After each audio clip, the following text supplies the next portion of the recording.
I'm English, and as an English person, the Alice books are part of your culture. I mean, they really are. Your grandparents have it in their house, your parents have it in their house, both books, Alice in Wonderland and Alice the Looking Glass. So for me, it's something that I grew up with and was incredibly familiar with. So the idea of being able to work in that universe is incredibly appealing.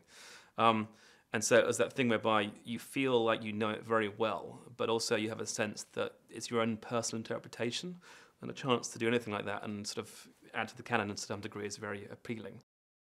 It's the idea that it's not the story of the Looking Glass, the book, but it feels like it could be.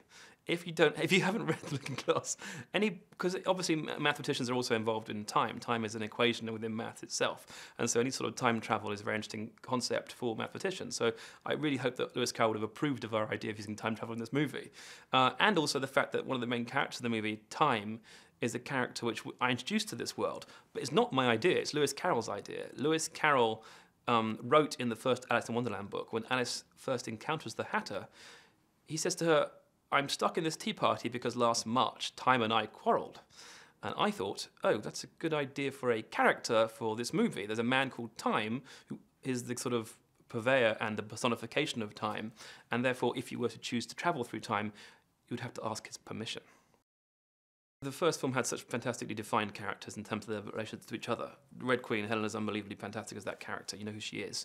The White Queen, similarly, is as someone, and their relationship together is interesting. But obviously with a new movie, you want to explore further, either by taking that story on and moving forward in the relationship, but often examining the past of that relationship, explaining why they are where they are and where they could go.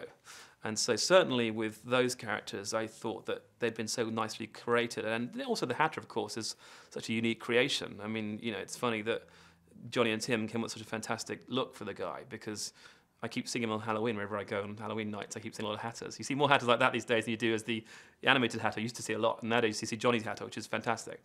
But yeah, I think that the look and the feel of the characters and their relationship to each other was very well established, and I loved that about it, and I wanted to try and maintain that.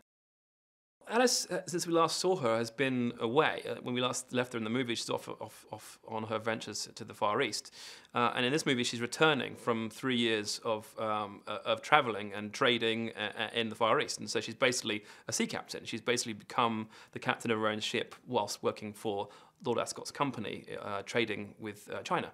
And so she comes back, and I think within the first couple of days returning to England, her world sort of crumbles around her a bit. I think there's always some conflict between her generation and her mother's generation, and I think that her mother is very much the opinion that she shouldn't have a job, she should be married, and she'd be having children and doing what society expects her to do. And Alice, in this world, is a very modern woman and has her own idea about what she should do and wants to do what she wants to do, which is have a successful career and be happy within herself, and not do what people think she should do or expect her to do. And that creates conflict. And I think for her, the pull of Underland is partly to escape that world. I've always loved Mia Wasikowska's work. I mean, even before I worked on this movie, I was aware of her stuff, and obviously not only from the first Alice, but things like Jane Eyre. I think she's unbelievably fantastic in him. She has a real weight to her and a beautiful stillness about her too. I really like. She's very understated, but I like that because I feel that in this movie the world is quite big, and the characters contained within are quite big, deliberately so, both by Lewis Carroll and Tim and myself. And so you need a kind of steady centre, and she really provides that because she is our eyes of this world, and so you want her to react in the way we react, and emote in the way she emotes, but in a way which is likeable and understandable and relatable, and grounds the film in a fantastic way, because her Alice is such a fantastic creation. Helena in the first film was the Red Queen. The Red Queen is such a fantastically iconic character from the Carolian world that to create a new person or new persona for that character is such an achievement. And she really, in the first film, was just startling and beautiful to watch, and a really striking performance. And so I was very keen in this film too to continue that, because I've wondered where that came from, where that person was, and how she came to be. And Linda's script kind of tried to address that to a degree. And again, it's that idea of shades of grey rather than black and white, that maybe there's a reason there's the way that she's the way she is. Maybe there's just cause for the way she is. I mean, maybe she is inherently malevolent and that's just the way that she is, but there may be a certain point in her life where that wasn't necessarily what's going to happen. Sacha's excellent at playing that character. Sacha is really good at being a character who has great self-belief, who has absolute inner confidence about everything he does without realizing his own faults or foibles or frailties. And so it's a real...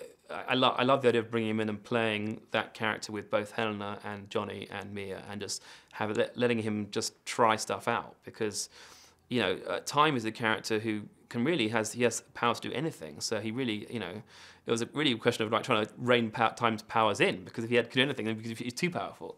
But no, Sacha certainly brought instant comedy to it, because he feels like he's funny, even though I also was keen for him to be a character that you liked. That was another important part of it. That for me, that Time's vulnerability was something you need to identify with and see that this guy, whilst all powerful and a confident idiot, you also needed to feel sorry for him because he didn't see his own issues, he didn't see the problems he was having, or the traps he was clearly walking into.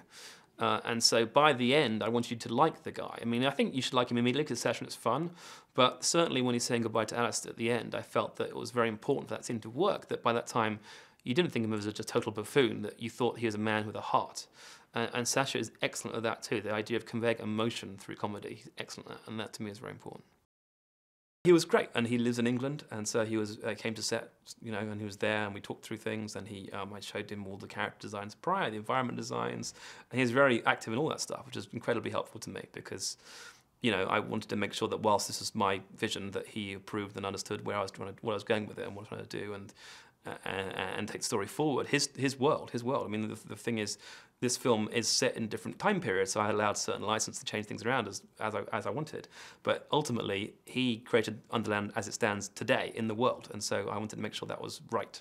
And so, no, it was a real pleasure. He's a pleasure to work with.